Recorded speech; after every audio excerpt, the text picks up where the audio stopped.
Hi everyone, welcome back to another video on the channel. Thank you very much for joining me. My name is Warren Bennett and we got Trev doing his dog yoga on the mat down there.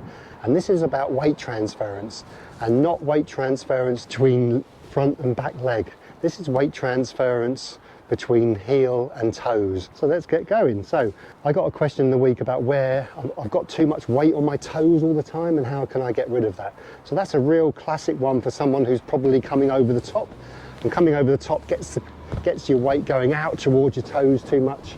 And then if you've got your weight coming out on the downswing, you're probably cutting across it, pulls the kind of shoulder across you and you're kind of holding on with your toes.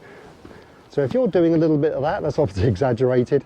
But if you feel like you've got your weight on your toes too much and you're holding on, try this little exercise. I've got a kind of an aim stick down here. A lot of the pros, they're kind of wiggling their toes a little bit, aren't they? So they're putting weight basically off their toes and more onto, I wouldn't say even the balls of their feet. It all depends what your fault is, obviously, but I would recommend that the weight goes through more of your ankles. Not so much sitting down onto your heels, but kind of through kind of where your laces are, the end of your laces. I wouldn't put any weight on your balls of your feet. One exercise you can do with an aim stick is stick them under your toes. Now, this gives you some reference about where your toes are now, because I can feel now a bit of pressure going down on them. I would rather your weight, especially if you're a slicer of the ball and you want to introduce a little bit more snap down there, is to keep weight off your toes and more onto your heel of your foot area. So a little bit more back here instead of here. So this aim stick being on the ground is a fantastic reference about where my weight is, because I can really feel it. Okay, so let's really feel some weight off these toes. Now, when we come to hit a shot, you don't want to keep your feet flat on the aim stick all the time. So there is obviously on the follow through going to be some movement off. So you eventually want to get this right toe and heel off. Okay, so you don't want to keep it down on the stick all the time. It's just kind of from about here, you want to kind of twist off it. That's why I recommend doing the stick, bamboo, cane, anything, just not a club. You can use one of your old clubs. Remember, you're going to put some pressure down on the shaft. You don't want to kind of damage your clubs. So weight off our toes. I'm going to feel like there's probably no pressure. You can see I'm wiggling my toes here. On the backswing, I want you to continue wiggling your toes. You can still twist a little bit, so you're still twisting your body, but I want you to still wiggle your toes. Still wiggle your toes at the top of the backswing. I know that's a bit weird, but if I had weight on I won't be able to move them at all, so I can still kind of lift my toes up in the air, you can see.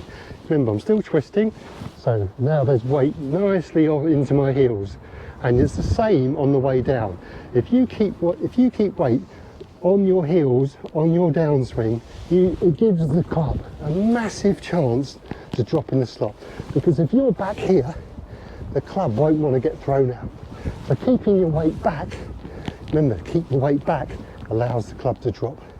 You don't want to go out towards it with the club, your weight, anything. Because if your weight goes out towards your toes on the downswing, probably your club and arm will follow. Okay, let's hit one. Okay, so you can start off just a little wiggle, really feel like your weight is off your toes, everyone. Okay, let's go for it. Remember, I've very rarely seen people who swing out to in and across and slice the ball have weight back. Having weight back here is going to really encourage. Remember, if you're back here and the ball is out there, if your weight's back here, say really exaggerated too much the other way, and I've literally got toes up in the air, it's going to be impossible, I think, for the club to go out there. It's going to want to get sucked back in here, the hands and club. So it's really going to help you slicers of the ball to get this club coming from the inside, and so you can rip it with the hands and get some release. Okay, so weight off. Now I can really feel the pressure. If I put some pressure down on my toes, I can really feel that stick. So let's get them off. Get them off, keep it really light with the toes, really light with the toes. Wow, that felt fantastic. So I'd say someone like a Darren Clark, I can remember back in the day, he was really good at this. I can really feel like there's some, he's got his backside back a little bit, probably too much, but he stays there.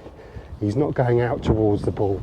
And one little statement I say is, don't fall in love with the ball. I know that sounds a bit weird, but when you get to the top of the backswing, don't fall in love with the ball. Don't go out towards it.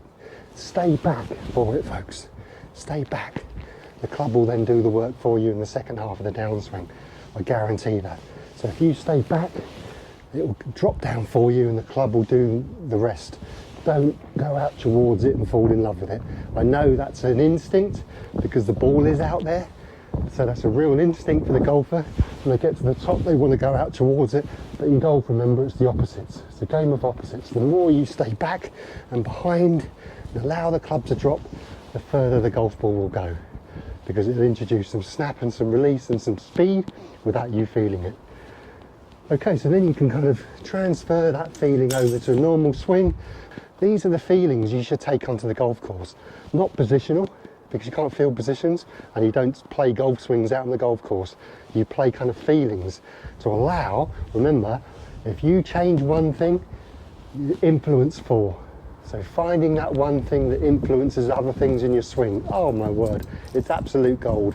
So this is a great one, weight transference, and where you are between your heels and your toes has an absolute massive effect of where that club goes and where your body and swings and where your hands go. Okay, so let's get on to that first tee, everyone. Let's play a round of golf. Okay, it may not be perfect all the time. A nice little wiggle, take your time beforehand. Just wiggle those toes up in the air. Keep the weight back. Don't get sucked into going forward. Keep it back, keep it back.